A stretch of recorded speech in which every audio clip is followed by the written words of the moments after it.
news producer Sydney Bowles, and you're watching this episode of Community Update. I'm here this time with Tony McIntosh. He's the superintendent of Shawsheen Valley Technical High School, and it's a good time to be chatting because we're in the window where students can be applying to go to this school. So we're going to talk about the basics, and Tony, thank you so much for being here. Thank you. Thank you for having me, Sydney. So let's start with the very basic 101. What's different about a technical high school from a typical public high school? So the thing that sets us apart is our students actually spend about 50% of their high school career in their career concentration areas. So we run what's typically referred to as a week on, week off schedule. So like if this particular week your student was in academics, what would happen was next week when they come back to school they would be in their technical program, and then vice versa. And the way that our school is structured is our 9th graders and our 11th graders are in either shop or academics together, and our seniors and our sophomores are in the opposite rotation. So we utilize that model to try to deliver the instruction over the course of the 4 years. So is this the kind of thing where, you know, if I'm coming in 9th grade, I got to know right off the bat that I want to be in the mechanic shop, or like how does it work for someone who's coming in and learning about all these different options? That's a great question, Sydney. So we actually run a program called Exploratory. So for the first 3 quarters of their freshman year, the students actually get a chance to go through 14 of the different programs. We offer 20. So they get to see the vast majority of them before they make a choice, and then again, the end of 3rd quarter of their freshman year, they would pick their career major, if you want to refer it to that way, and then they stay in that program and they continue to work towards that till they graduate. It's so interesting. I mean, I feel like we hear so much all the time about I'm trying to phrase this, like the broader economic realities of both college graduates who come out with maybe degrees, I don't know, and then folks that are in the trades, and the various trade-offs that are involved in that, everything from student loan debt to the possibility of economic mobility. There's so much there. Yep. This is a huge question. But how do you think about training students in the trades when there are these huge economic decisions that students have to make going into their professional lives? Yeah. So I mean, our number one goal for any student graduating from any one of our programs is to have an entry-level pathway for them. So whether that means that they go right out into that industry and work, whether that means they go out and they work part-time and go to school part-time, whether that means they go out and they go on to secondary education, post-secondary education full-time and work in that career part-time, we try to offer as many different on-ramps for students as possible.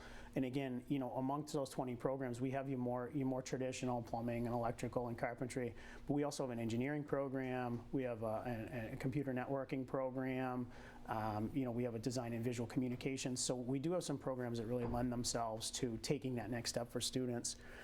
One of the initiatives that we're currently working on that we're trying to get up and running, and we're looking at some grant funding for, is a career tree program where every one of our programs would have mapped out what the entry-level careers look like, what the intermediate careers look like, and what the professional careers look like, so that as students do come in as freshmen or parents come in to see, you know, on an open house or whatever, we can explain to them, you know, coming right out of Shawsheen, here is a dozen or 15 career options that are open to your student.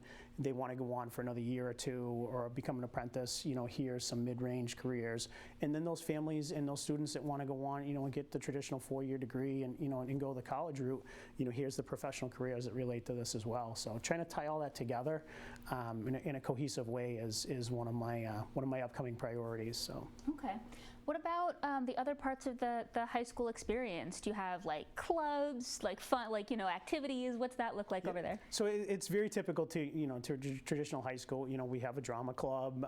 We have all this, you know, we have all sports and activities that as far as the athletics offerings go. We actually have some very, very strong athletic programs. Our football program and our wrestling program are both very strong. But yeah, you know, we have I want to say 16 or 18 different student clubs and activities that we run after school. One of the things that's really kind of a hallmark for us is a group or an organization called Skills USA. and they are, they're nationwide, they're across the country. But it is it's an organization or a group where our students can go and showcase the skills that they learn in their career majors against kids from other states and across the nation.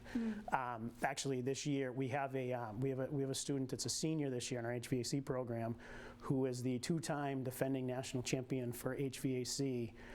For the United States. Wow. So he is, and he's bound and determined he's going to go back and he's going to do it 3 years in a row. So that'll be quite the accomplishment if he's able to pull that off. That's amazing. Yeah. So are they where is that based this year? Are they going on a trip? How does it work? So they started at a local level. So they have what they call a district competition, and then the gold and silver medal winners from the district competition qualify for states.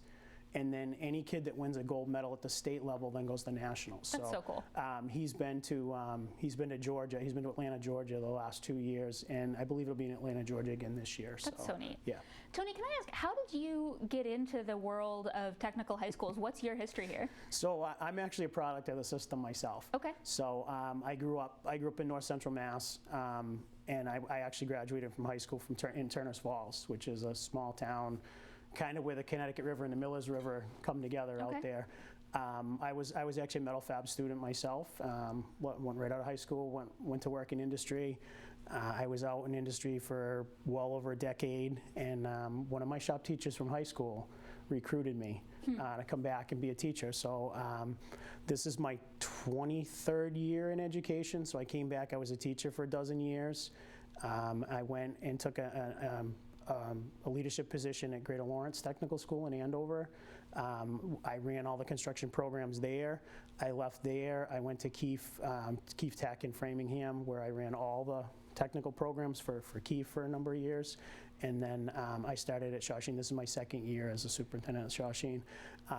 Not only am I a product of the system, but I have 3 kids. All 3 of my kids have graduated from Monty Tech. So this is something that I know well and I believe in, and I've advocated for a long time. What's the feeling? Does it make you feel proud? Is there excitement when you think about your own journey as a product of the system and now as a leader in it? Yeah, it is. And surprisingly, probably the past 4 or 5 years, there's actually been quite an upswell of that.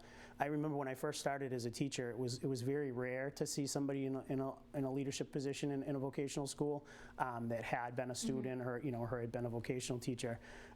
Now I think there's 6 or 7 of us that are superintendents that have graduated and then have come back and been teachers and worked our way up. So I think it's there's a little bit of change going on in the industry, and I think it's a good thing. I think. What do you think that's about? What's changing?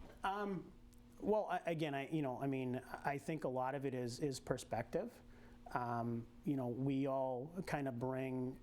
I know, kind of the ins and outs and the benefits and the other things that go along with this, and I think that is now. There's a different level of respect for that background. I know when MCAS came in, there was a big struggle, especially in the vocational schools, to meet those standards and to get kids to pass the test. And I think the natural tendency was to look towards people that had more of an academic background and had followed more of a traditional college pathway. But I think over time people have stepped up and they've shown that that we can do the job just as well as anybody else can. And it's a different perspective, and I think it's a good one. What are the qualities of the kind of students that are a good fit for Shawsheen? That's a good question. So, I think persistence is probably one of the driving factors as to what makes kids successful. Kids don't necessarily have to come in knowing exactly what they want to do or what career major they want to pursue, but just the fact that when confronted with a challenge or kind of given something that they need to solve a problem and kind of work through things. Those are the kids that seem to do the best. Like I said, we have a lot of very strong athletic programs. A lot of our student athletes, I think there's a lot of parallels there. So when you're in your shop program and you're working on something that may be a struggle for you or you don't quite understand, there's a lot of parallels to to being an athlete. You have to practice something, you have to have repetition, you get coached on it, and over time you kind of develop those skills. So I think there's a lot of crossover between those two. Yeah, I can also imagine it would just be really satisfying to get a little bit of an opportunity to work with your hands and like feel the product of your effort in a more tangible way, rather than a more straightforward academic model. Yeah, and I think one of the real keys, and you had asked earlier about how we kind of get all of the content in such a shortened period of time, but I think one of the things is the fact that we really concentrate on application. And as kids are learning academic content, as they're learning in their program areas, it's really focused on this is how to use this in this industry, in this application, so that the whole focus on what do you do with it, I think really helps us. Where again, I've been to college a lot myself. Some of the more theoretical stuff, sometimes kids at that age, they're not interested in that. They want to know, like you said, what's this going to look like? How am I going to apply it? One of the great things that I've been able to be involved with over a number of years, and we're continuing on with stuff here at Shawsheen, is the community projects that the kids get involved with. We're building an affordable housing home for the Billerica Housing Authority this year. That's so cool. And kids, 20 years from now, I'll be able to drive by that project and see, our carpentry students, our plumbing students, our electrical students. That's something that they're going to build, under the direction and guidance of their shop teachers. That's going to be there for a long time. So that's another powerful thing that I think kids take away from our programs. Definitely. So we're at the end of like the formal application window, it sounds like. So talk to me a little bit about the process for parents, families watching this that might be interested. So admissions officially ends February 1st. And again, we never really technically close them, but for priority admissions and acceptance for April 15th, they need to be in by February 1st. What we do is we schedule in-person interviews with every single student that applies.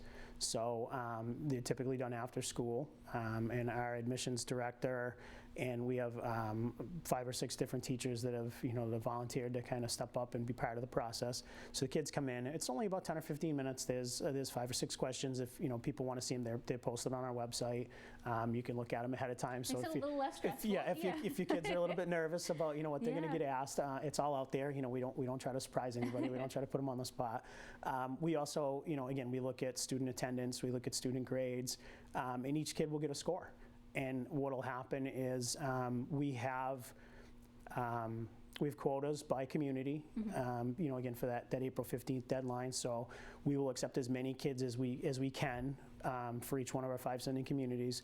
And then the way that our charter or our regional agreement is set up is after April 15th, we can open it up to whoever's on the wait list. So what I always tell a lot of families is don't get frustrated early on.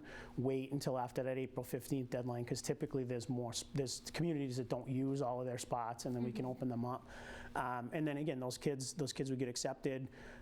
They come in, we do a placement test. And again, the placement test has no bearing on whether the student gets accepted or not. It's just to help us create a schedule for them for their freshman year that is reflective of where they are and what skills they're bringing to us, so that we don't put them in a class with they're either really bored or way over their head. And then the kids will show up in the end of August. We typically do a 1-day 9th grade orientation with none of the other kids in the building, but get them in and show them the school and get them to walk through their schedule and see where they'll find things. And that's our typical admissions process. Sounds exciting. It is. There's a lot. I mean, we will probably have 500 applications. So it's for how many spots? About 350. Okay. So there is a lot of moving pieces. There's a lot of work that goes on in the background to get from the application pool to the number of kids that we bring in the fall. Well, Tony McIntosh, Superintendent of Shawsheen Valley Technical High School, this is fascinating to talk to you. Thank you so much for being here. I am Sydney Bowles of B News. Thank you so much for watching.